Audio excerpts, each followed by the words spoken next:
Pemirsa, Kabupaten Sambas yang terletak di Provinsi Kalimantan Barat memiliki banyak potensi yang bisa dikembangkan, mulai dari bahari hingga pertanian. Sambas memiliki banyak hal yang bisa menjadi kekuatan. Berikut perbincangan jurnalis JPM TV Sofian Hendra dengan Bupati Sambas, Kalimantan Barat. Jadi kita akan membahas pertama tentang ini, Pak. Jembatan berkemajuan, Pak. Ini sudah sangat ikonik sebagai pembangunan ikon pembangunan Kota Sambas. Bisa diceritakan sebetulnya jembatan berkemajuan itu bagaimana mulanya, idenya, dan bagaimana selama ini progresnya seperti apa, Pak? Baik. Di awal-awal saya menjadi bupati pada Juni 2021 kemarin dilantik, kondisi jalan itu baru sekitar 50% baik. Dan jembatan masih ratusan yang sangat tidak layak dilewati oleh kita, oleh anak-anak sekolah, oleh pelaku usaha, petani, nelayan. Itu yang menjadi salah satu latar belakang yang membuat saya harus membuat sebuah terobosan. Karena melihat kondisi APBD kita sangat minimalis, sangat kecil sekali. Belum bisa untuk mengcover itu semua? Bisa, tapi tidak maksimal. Okay. Apalagi kita ini pasca COVID ya. Saya ini termasuk bupati COVID, dilahirkan zaman COVID gitu loh. Begitu dilantik langsung segala terbatas segala-galanya, ya kan? Karena APBD-nya minimalis, ya kan? PAD-nya juga tidak terlalu besar, ya kan? Sementara kebutuhan pembangunan itu luar biasa. Salah satu yang menjadi kebutuhan yang di depan mata itu jembatan. Jembatan berkemajuan, ya, non APBD kita sebut. Berkemajuan karena visi misi saya Sambas berkemajuan, ya kan, beriman, kemandirian, maju dan berkelanjutan. Tidak menggunakan APBD, saya sebut non APBD gitu. Tapi alhamdulillah sambutan masyarakat luar biasa, ya. Ketika ada jembatan, contoh misalnya kan panjang 20, saya tawarkan kepada teman-teman donatur, ya kan, disambut baik oleh mereka. Tapi dengan catatan non proyek. Dan masyarakat harus ikut andil bergotong royong. Nah ini alhamdulillah saya rasakan kebersamaan masyarakat, ya kan, semua komponen, ya kan. Kemudian para donatur, ya, putra-putri Kalbar, putra-putri Sambas yang berada di luar dari luar Jakarta, domisnya banyak sudah berada di Jakarta, punya sen untuk bagaimana ikut membantu sobatnya ini sekarang jadi bupati gitu loh. Gitu. Alhamdulillah hari ini sudah lumayan banyak jembatan yang kita bangun. Mekanisme pengumpulan dananya bagaimana, Pak? Agar itu semua bisa dilaksanakan secara maksimal untuk proyek tersebut gitu kan, pasti tidak mudah kan Bapak untuk melaksanakan semua ini? Iya, sebenarnya saya lihat nggak rumit gimana ya. Ini brandnya, bukan trust ya, kepercayaan donatur ya, donatur, teman-teman, yayasan gitu kan. Masyarakat, kepala desa, kepala dusun, tokoh masyarakat cukup mengirimkan foto jembatan ya, panjang 20, panjang 30 meter. Udah, sekarang kan sudah canggih. Ya, kita kirim aja ini dibutuhkan di desa ini, dusun ini, RT ini, ya. Kondisi jembatannya cukup parah, ya.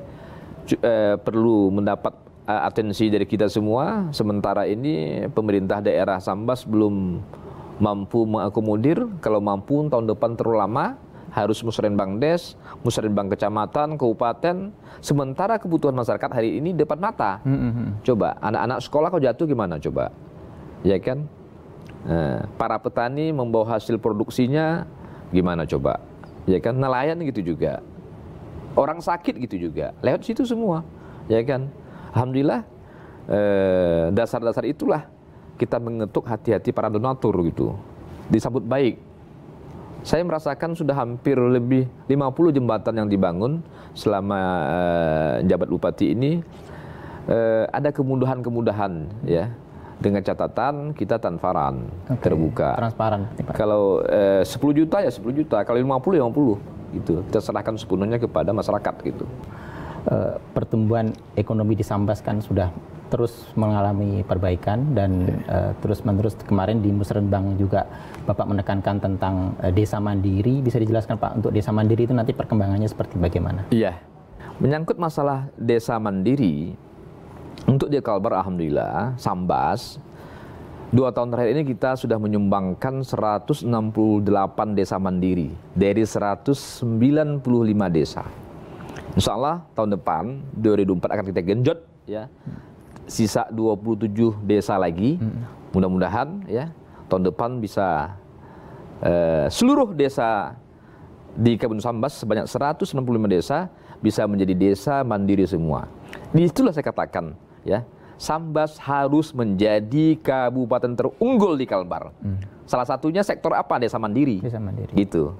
Ini tentu keberhasilan kita semua, bukan hebatnya Bupati Satono, bukan, tapi hebatnya kepala desa saya, ya kan, masyarakat, ya, bersatu padu, bahu-bahu. Bahkan ada satu desa namanya Desa Sekura. Desa Sekura.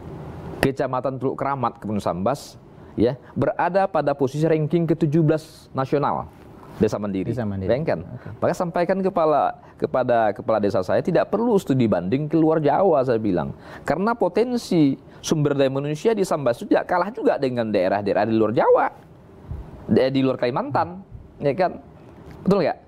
Iya. Nah, sesungguhnya Sambas itu walaupun daerahnya perbatasan, ya kan, tinggal jauh daripada ibu kota provinsi dan pusat negara, tapi kualitas sumber daya manusia kita juga tidak kalah-kalah. Tidak kaleng-kaleng juga, Mas. Gitu. Cuman kadang jarang disorot saja oleh media nasional. Iya. Coba media nasional saya undang rame-rame ke Sambas. Iya kan? Bagus itu, Pak. Iya, datang rame-rame, jangan disorot Jawa terus, Jakarta terus. Kita anak-anak perbatasan, anak-anak kampung sana, walaupun tinggal di kampung, tapi intelektualis kita tidak kalah juga dengan daerah lain gitu. Saya yakin betul.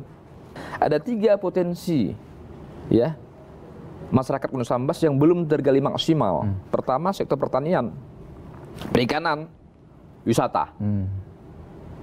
Kalau bahari, Pak? Bahari ya laut. Udang kita banyak, bagus, dikirim ke luar terus, ya kan? Ikan kita segar-segar. Panjang pantai di Sambas itu ada 198,sekian kilometer. Kalau wisata, indahnya luar biasa. Ada namanya Pantai Temajuk. Kalau Kementerian Pariwisata ya serius mengelola ya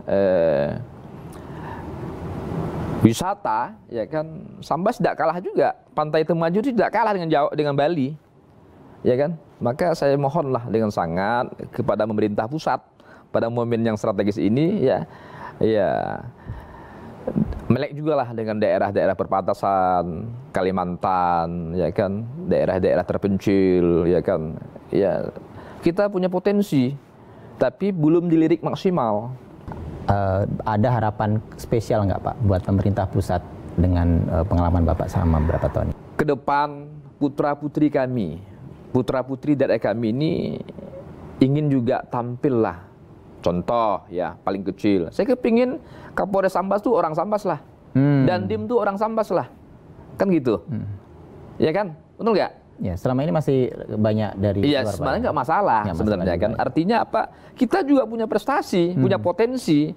Maka kuota-kuota misalnya anak sekolah, ya kan, jalur dinas juga diberi porsi yang lebih dong. Karena kita ini penjaga pintu perbatasan, beranda terdepan negeri gitu kan. Berbeda perlakuannya antara daerah perbatasan dengan kota-kota yang sudah maju, ya kan, betul nggak? Ini harapan kita. Saya mewakili putra-putri daerah kami yang tercinta di Sambas, menyuarakanlah aspirasi mereka. Pak Bupati, tolong dong sampaikan ke Pak Presiden, sampaikan dong kepada pemangku kebijakan, agar kami ini juga punya ruang, punya kesempatan untuk menjadi polisi, ya kan, untuk menjadi TNI. Suatu hari bisa jadi Kapolres katanya kan di Sambas. Bahagia dan bangga dong kita ini jadi pejabat di daerah kita sendiri, jadi dandim, jadi kajari juga, kan hebat gitu. Ya, ini suara masyarakat ya, saya sampaikan. Walaupun tidak tahun ini ya 2 tahun ke depan, 5 tahun ke depan adalah sosok seperti itu saja. ya mau ikut di samping infrastruktur jalan, jembatan, ekonomi kerakyatan dibangun, sumber daya manusia itu tidak kalah penting, harus dibangun juga. Ya, kita harapkan semua nanti akan terus ada perbaikan terus-menerus Pak, dan Insyaallah. sukses terus untuk Tapi saya yakin, Sambas ya. Saya yakin kedepannya semakin bagus, semakin cerah, ya, insyaallah. Baik pemirsa, demikian tadi perbincangan kita dengan Bupati Sambas Bapak Satono. Kita bertemu lagi dalam kesempatan selanjutnya. Terima kasih sekali lagi Pak Satono. Terima kasih.